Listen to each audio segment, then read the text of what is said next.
নমস্কার, কেয়ার চ্যানেলে তোমাদের সবাইকে অনেক অনেক স্বাগত জানাই। চলে এসেছি আরও একটি ব্লগিং ভিডিও নিয়ে। হ্যাঁ, ঘুরতে যাওয়ার ভিডিও। কোথায় ঘুরতে যাচ্ছি সেটা দেখতে হলে চোখ রাখতে হবে। কিভাবে ঘুরতে গেলাম, কোথা দিয়ে গেলাম, তো চলো।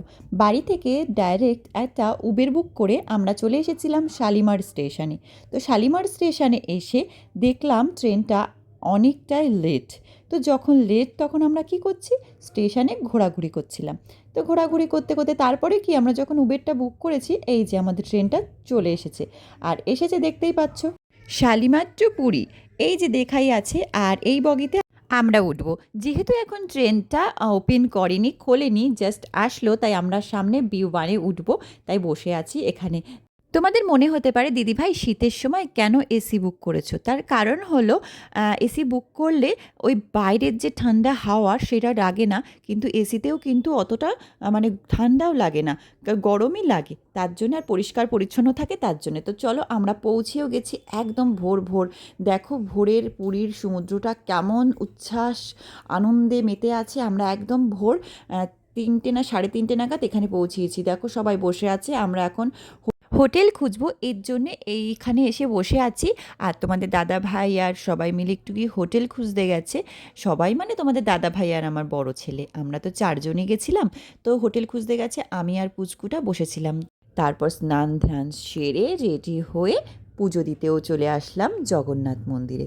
দেখো মন্দিরটা তোমরা দেখো, আর তোমরা একটু নমস্কার করে উইশ করে নাও, তোমাদের মনস্কামনা যেন পূরণ হয়ে যায়। তো এই দেখো মন্দিরের চূড়া, আর মন্দিরটা কত সুন্দর করেছে, আগের থেকেও অনেক সুন্দর করেছে সবাই বলছে। আমি কিন্তু ফার্স্ট টাইম গেলাম। তো দেখো আমি একটা পিঙ্ক কালারের শাড়ি পরেছি, কেমন লাগছে অবশ্যই জানিও। দেখো সাইট সিনটা তোমাদের একটু ঘুরিয়ে দেখাচ্ছি, যারা আসুনি বা যাওনি আমার মতো ফার্স্ট টাইম, আমি তো গেছি, যারা এখনও যাওনি অবশ্যই ঘুরে এসো। পুরীর সঙ্গে সঙ্গে পুরীর মন্দিরটাও অনেক সুন্দর, কারণ পুরীর সমুদ্র তো অনেক সুন্দরই, আর মন্দিরটাও অনেক সুন্দর। তো চলো, এখানে অনেক ছবি টবি তোলা হচ্ছিলো, একটু ভিডিওস করা হচ্ছিলো। তো তোমাদের দাদাভাইয়ের এখানে কিছু ছবি টবি তুললাম। তো আমি এখানে কিছু রিলস তৈরি করেছিলাম, সেই রিলসগুলো এখানে করার জন্য একটু দ্রুত হেঁটে হেঁটে যাচ্ছিলাম, যে কোথা দিয়ে করবো। তোমাদের দাদাভাই বললো আর একটু এগিয়ে এগিয়ে যাও, তারপরে ওখান থেকে এই করো সেই করো এরকম বলছিল।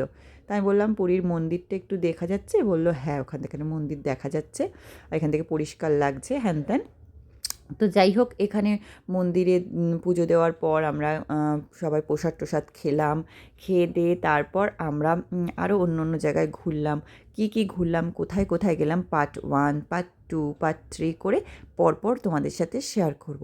হ্যাঁ, এই রকম যদি তোমরা একটু আধেক ভিডিও দাও তোমাদের পেজ বা প্রোফাইলে, 3 মিনিট বা 5 মিনিটের উপরে, জাস্ট 3 মিনিটের উপরে যদি ভিডিও দাও, যারা দিতে পারছো না তারা এরকম ছোট ছোট ভিডিও করে দেবে অবশ্যই।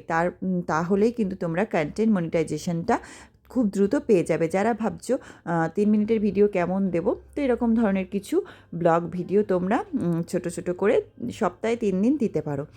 যেহেতু আমি হেল্পফুল ভিডিও দিই, আর অবশ্যই হেল্পফুল ভিডিওগুলো কেমন লাগছে বা কেমন লাগে অবশ্যই জানাবে। এই পুরী ভ্রমণের সাইট সিন নিয়ে আমি আবারও আরেকটা ভিডিও নিয়ে চলে আসব, পার্ট 1, পার্ট 2, পার্ট 3 এইভাবেই চলে আসব। অবশ্যই তোমরা পাশে থেকো, সাথে থেকো। তো টাটা, সবাই সুস্থ থেকো, ভালো থেকো।